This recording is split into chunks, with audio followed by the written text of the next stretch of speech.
પધારેલા હરિ ગુરુ બોલીએ પરશુરામ બાપુની જય, બોલીએ નટરામ મહારાજની જય.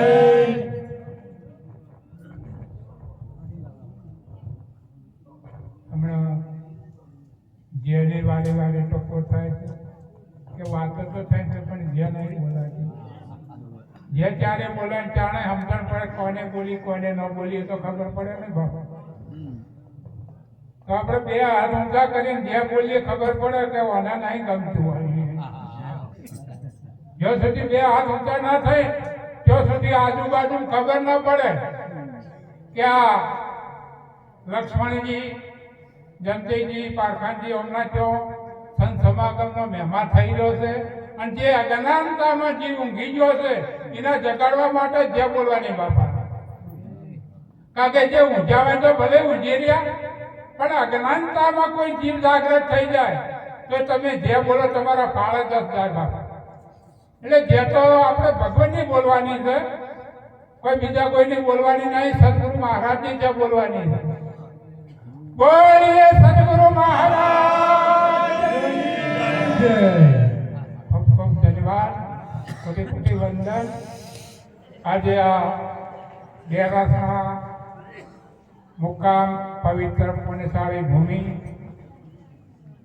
આ ભૂમિ પર ઘણી વખત અવારનવાર સંત સમાગમ થતા હોય છે. એમાં આ ગેર ચોવરમાં બરામાં એક બે વખત તો મેમાં હાથું બાપા કદાચ કોઈના ભાગમાં ન હોય, દર્શનનો નાવો ન લેવડાય એ વાત અલગ રહી, પણ આ એવા આ પરિવાર મહેમાવન છે બાપ કે આ મહેમા અવિરત ચાલતો હોય બાપ.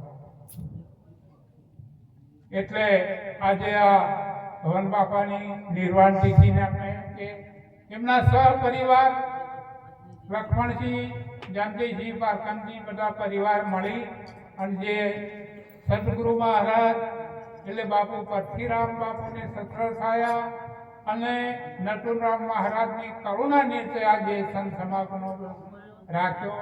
એ માટે આ કુટુંબને ખૂબ ખૂબ ધન્યવાદ. બીજું વ્યાસપીઠના દીપાનાથ, કોટડી નિવાસી પરશુરામ બાપુ, નટુરામ મહારાજ, જ્ઞાનદાસ સાહેબ, ગોવિંદપુરી મહારાજ, અમારા બાજુમાં હીરોમ મહારાજ, મોગજીરામ મહારાજ, તમામે તમામ પધારેલા ભાવિક ભક્તો, ભાઈઓ બહેનો, સંત માતાઓ સર્વને મારા જય ગુરુ મહારાજ. આપણે આગળ સંત મહાપુરુષે જે વાણી સત્સંગ દ્વારા જે રજૂઆત કરી, શબ્દે શબ્દે આત્મજ્ઞાન છે. જો આપણા લક્ષ્યમાં આવે તો બાપુ, જો આપણા લક્ષ્યમાં આવી જાય તો શબ્દે શબ્દે એક એક શબ્દ ઉપર તમે લક્ષ્ય લો બાપ. કેવા શબ્દો મહાપુરુષે રચ્યા મેળ્યા છે. કારણ કે આ એક કેવલ મનુષ્ય માટે આજે ભજનની ભૂમિકા જે કોઈ કેવળ મનુષ્ય માટે જ કર્યું છે બાપ. અને મનુષ્ય બનાવવા માટેની આ ભૂમિકા છે. માનવી તો છો જ બાપ. અને જો સુધી મનુષ્યની ભૂમિકાએ ના આવો તો સુધી સાચું સમજાય નહીં. એ મનુષ્ય જો ધારણ કરવું હોય તો સદગુરુ સંત મહારાજના સાનિધ્યમાં બાપ જવું પડે અને એમના કીધેલા વચનનું પાલન કરવું પડે. આવા પરિવારને કોટી કોટી વંદન. આપણા વેદ પુરાણ શાસ્ત્રો પણ કહેતા કે ધન ધન એ કુળને વંદુ, જે કુળમાં હરિદાસા, કોટી વર્ષ તેની જટિલતાને પવિત્ર પુત્ર.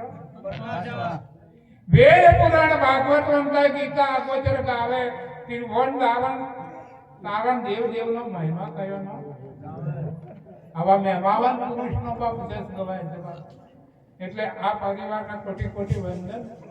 આપણે મહાપુરુષોનો ખૂબ લાભ લેવાનો.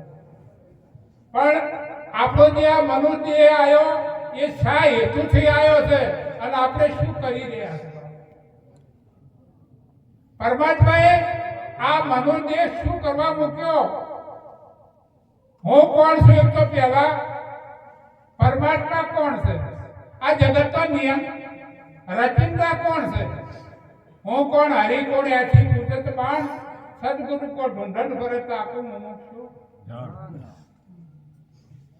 હું કેવો છું ને હરી જેવા છે બસ આ જોડવાનો ભાગ અને આ જોડવા માટે મનુષ્યની ભૂમિકાએ જવું પડે જો સુધી મનુષ્ય ના બનો ત્યાં સુધી એની પારખ થાય નહીં અને મનુષ્ય બનવું હોય તો એ સદગુરુ સંતના વચનનું પાલન કરવાનું બાપ એ જે રીત બતાવે એ રીતે ચાલવાનું તો જ મનુષ્ય બનાવાય નહીં ખૂબ મહાપુરુષો જે વાણીમાં ઠપકા હતા તે ઘણા ઠપકા હમણાં વાણી નતા ને બોલતા મણખા જેવું ટોણું વાલીડા તને વાળી આ મળવાનો નહીં બાપ આ મનુષ્ય અનુપમ છે ના આવે બીજી પાર પક્કા ફરજો ગીર પયા બોલી ન લાગે જો કોઈ ઝાડથી પત્તું ખરી પડ્યું ફેરવા ત્યાં નહીં જાય બીજું આવશે એટલે આપણે જે હેતુ છે આયા છે એ હેતુ સાર્થક કરી લે બાપ એટલે હવે આપણે એક પણ બોલીએ કારણ કે મહાપુરુષોનો આપણે ખૂબ લાભ લેવાનો છે